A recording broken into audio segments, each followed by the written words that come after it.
Et quand tu as lu le passage en Corinthiens 10, on voit que le rocher, c'est Christ.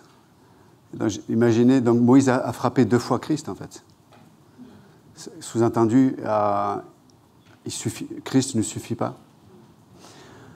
Et ça me faisait penser à Hébreux 6, où l'auteur dit, mais si vous retournez à votre ancienne façon de vous justifier, c'est-à-dire en apportant des sacrifices au temple, à quoi le sacrifice de Christ a-t-il servi, en fait? Et on peut voir que, n'oubliez pas, comme tu rappelais un peu le contexte, mais c'est 40 ans après la sortie d'Égypte, 38 ans après l'histoire des espions, c'est une nouvelle génération qui est là. Imaginez-vous, Moïse, il est là, il se retrouve au même endroit, et il se dit, et là, il a un flashback, là. Il se dit, mais encore, on va retourner, encore. J'imagine, comme tu dis, il devait être dans le deuil, il a perdu sa sœur, il y a toutes ces années d'errance. Le peuple, on peut voir, quand on lit l'Écriture, n'était pas facile, honnêtement. Et là, vous imaginez, et là, puis, la situation est la même attitude. Vous imaginez la crainte dans le cœur de Moïse. Et quand on vit dans la crainte, on a des réactions un peu bizarres, non? On a des réflexes un peu particuliers.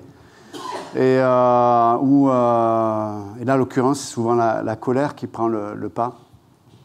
Parce que c'est notre justice qu'on veut accomplir. Je veux dire, c'est tellement... c'est pas possible. Et donc, on veut accomplir notre justice avec cette colère-là. Et donc, il va frapper le rocher 2 fois. Et mes amis, on a une bonne nouvelle. Christ est suffisant. J'ai aimé dans ce message, c'est que ça ne parlait pas de moi, ça ne parlait pas de toi. Ça parle de Jésus. Aujourd'hui, en christianisme, on fait des chrétiens les héros, on fait des chrétiens ce qui est le plus important.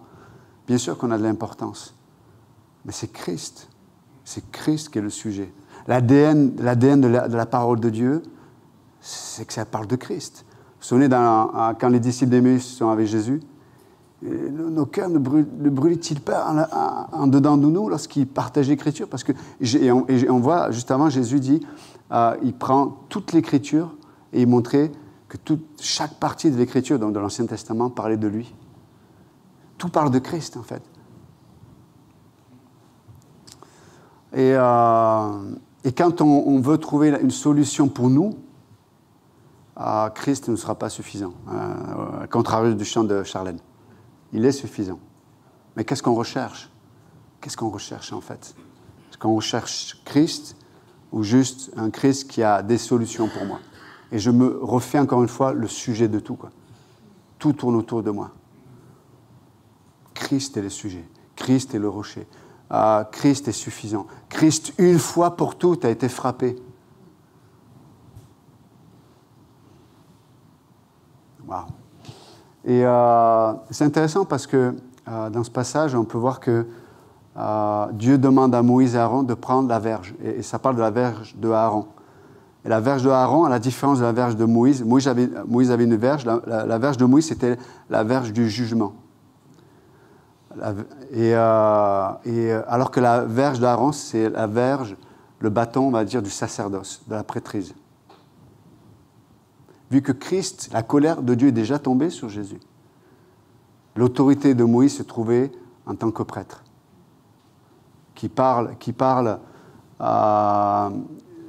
le prêtre parle à Dieu pour les hommes, mais il parle aussi de Dieu aux hommes.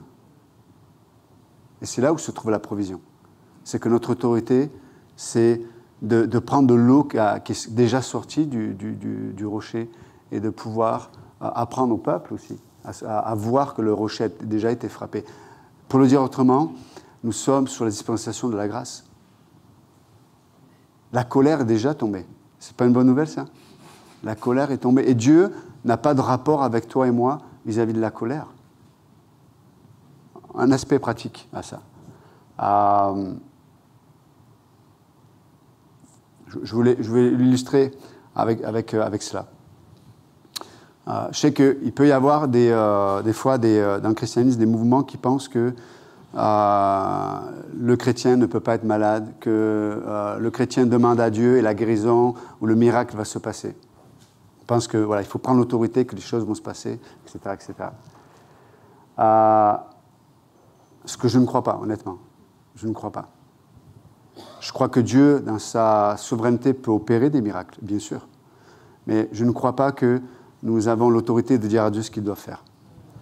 Ce n'est pas parce que je proclame que la chose va se passer. Ce n'est pas scripturaire. Mais, parce que si on passe comme ça, on ne pense plus à un Dieu de grâce. Quelle image on a de Dieu? J'illustre. Je crois que Dieu nous a dit que si on avait assez de foi, il pouvait guérir. Si je crois que Dieu me dit que si j'ai assez de foi, je peux entendre sa voix pour mon avenir. Si j'ai assez de foi, c'est comme si Dieu avait tout là, dans ses mains. Tu sais, des fois, on fait ça, nous, les parents, avec les enfants. Je dis, j'ai la chose dans la main, et je dis, tu le veux? Non, tu ne l'auras pas. Tu le veux? Tu ne l'auras pas. Est-ce que tu me l'as demandé de la bonne façon? Non, tu ne me l'as pas demandé de la bonne façon. Donc je l'ai, c'est pour toi, mais je ne te donnerai jamais. Est-ce que Dieu est comme ça? C'est-à-dire que Dieu a la guérison dans ses mains. Il dit, la foi, tu es presque au niveau de foi. C'est dommage. C'est dommage. Tu n'étais pas loin de la guérison. Mais chouille a été manqué. Est-ce qu'on ne pense pas comme ça des fois? Quelle image on a de Dieu? Est-ce que c'est un Dieu où déjà le rocher a été frappé, ou est-ce qu'il faut le frapper à plusieurs reprises? Et là, même là, on voit la grâce de Dieu. L'eau est sortie du rocher. Quelle verge Dieu nous demande de prendre? Celle de Moïse, du jugement, ou celle de la prêtrise, du sacerdoce? Vous savez, la verge d'Aaron, en fait, elle n'était plus dans les mains d'Aaron. Elle avait été placée dans le lieu où Dieu se rencontrait avec son serviteur. Là où les Lévites, et là où Aaron et ses fils pratiquaient leur ministère de prêtre. C'est là où elle était cachée, la verge. Et là, Dieu demande de la sortir du lieu où elle était, pour opérer une grâce pour le peuple.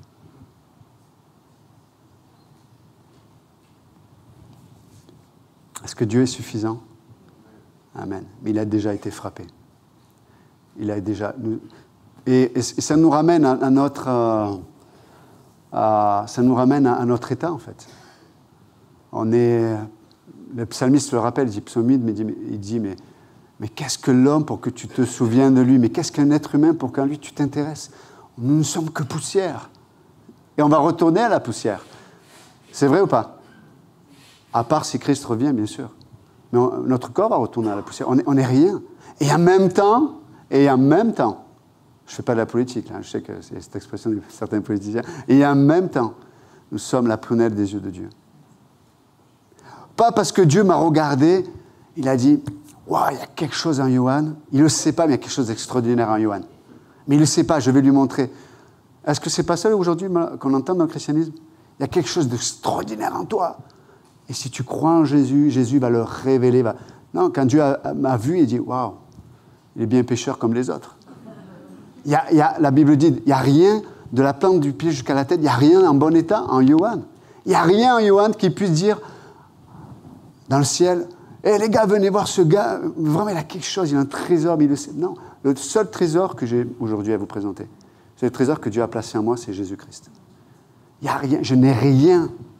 Et j'aime quand Pierre et Jean vont au temple, il y a cet homme qui fait l'aumône, il dit, mais moi j'ai rien à te donner, mais ce que j'ai, je te le donne.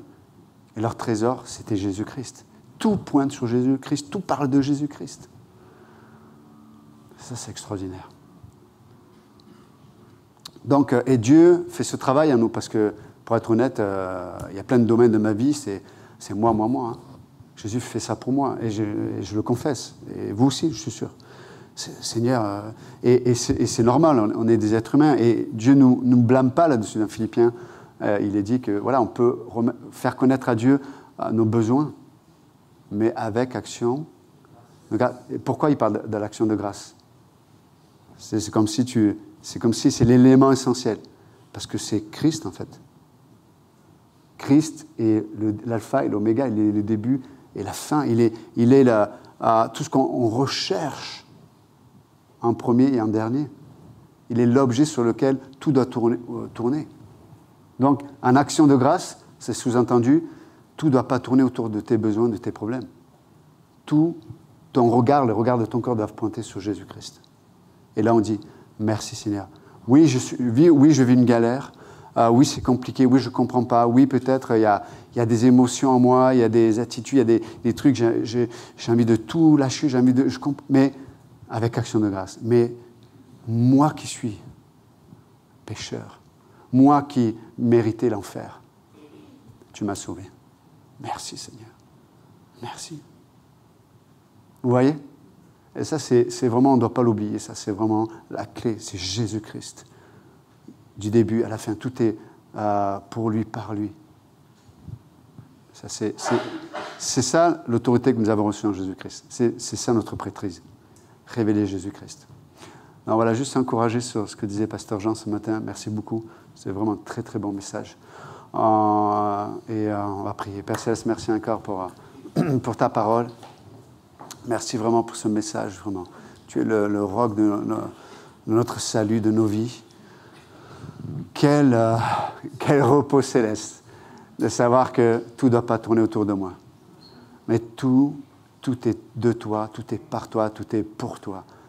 La seule chose, comme tu dis à travers Paul, que je veux connaître de vous, c'est Christ et Christ crucifié.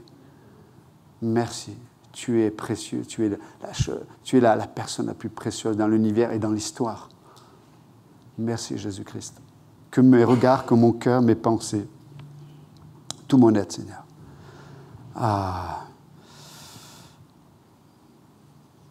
Soit là pour révéler qui tu es.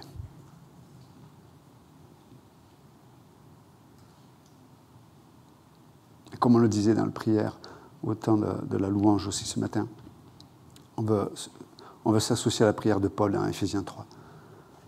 Que Seigneur, tu puisses illuminer les yeux de notre cœur pour voir quelle est les dimensions de ton amour, Père. Je ne suis pas le sujet. C'est l'amour du Père qui est le sujet, à travers Jésus-Christ. La hauteur, la largeur, la profondeur de l'amour de Dieu en Christ. Merci, Jésus. Merci, Père. Te remettons le reste de cette journée et que nous puissions garder et creuser pour voir le rocher de notre salut. Dans le bon nom de Jésus, nous prions. Amen. Que Dieu vous bénisse. Merci.